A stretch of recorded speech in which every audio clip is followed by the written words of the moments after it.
with zeros on the clock, and that's how the Jets fall to 0-9.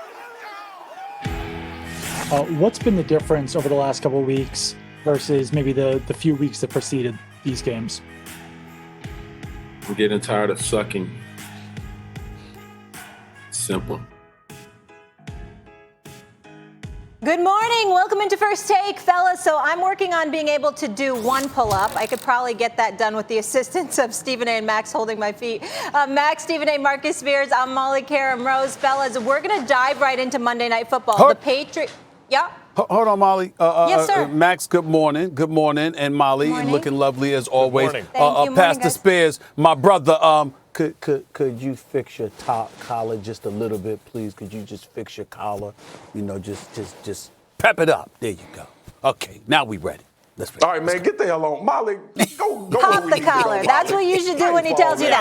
All right, let's get it. We got bigger issues to deal with. Not the fact that I can't do a pull-up. Shout out to the Marines. About Cam, you heard him. They just, stink, okay? Barely beating the Jets. Stephen A., do you think Cam at this point should regret even signing with the Patriots? I think so, but it's not because of Bill Belichick, and it's not because of the Patriots' tradition or succeeding Tom Brady. It's because of the Patriots being bereft of the talent necessary in order for him to be but so effective. He missed some throws last night, even though he had a really good game. He missed about 3 throws that would have made his game exceptional. There's no denying that. But the flip side to it is that, you know, just the limited weapons that he has available to him. When you're coming off an injury, when you've got people questioning whether or not you'll ever be what you once were, and you're succeeding Tom Brady, and then on top of it all, you choose a roster to go to that really is challenged when it comes to its receiving core, I think that puts him at a decided disadvantage. Now, obviously, he's got to play better, and he did last night compared to what he looked like the 3 previous weeks, and there's no denying that. And we also recognize the fact that there were people out there questioning what Cam Newton brought to the table, and we know that the Carolina Panthers absolutely screwed him over in terms of the timing with which they let him go. They let him go late, so there was but so many options that he had available.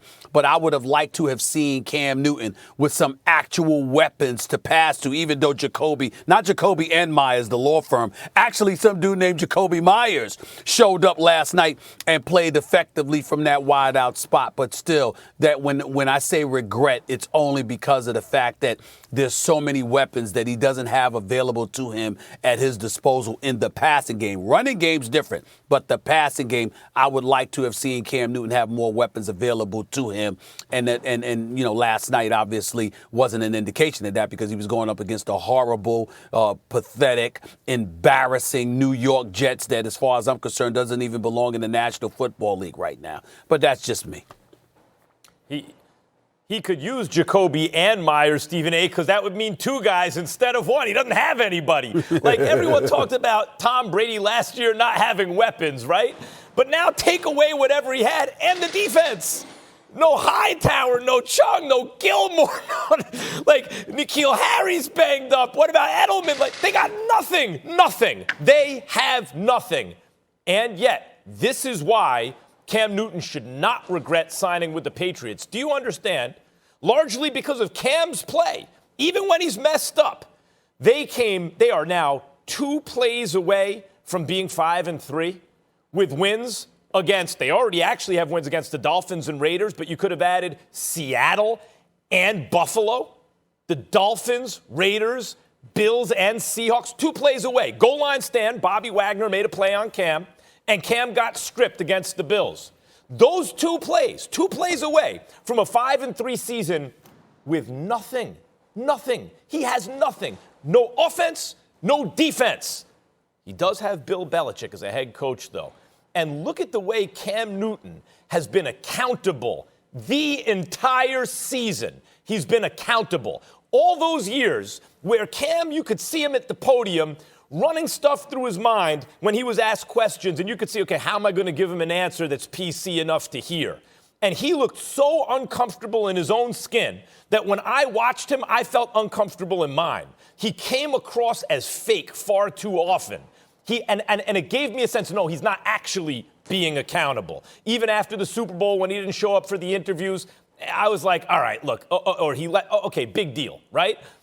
But he did it after not jumping on that ball. And that shows a little, hold on, is he really getting it? Every step of the way this year so far, it sounds to me like he's got it. Like he's actually drank the Kool-Aid finally, that like the real football nerd quarterbacks always have. And I think that's incredibly important for his development. And in terms of just judging the results, okay, now because of the results, we're going to point fingers and say, see, Cam, it was a bad idea. No, because I think he's getting better for the experience in important ways. And again, I want to reinforce this point. 2 plays away from a 5-3 record with 4 quality wins out of those 5. 2 plays. That's a sneaky 3-5 they are right now, and he's doing it with absolutely nothing. No, Cam should not regret signing with the Patriots. Excuse me, fellas. I'd like to get in here quickly. Go ahead, Marcus. Go ahead, Marcus. No, Molly, you got it. You got it. Go. Okay.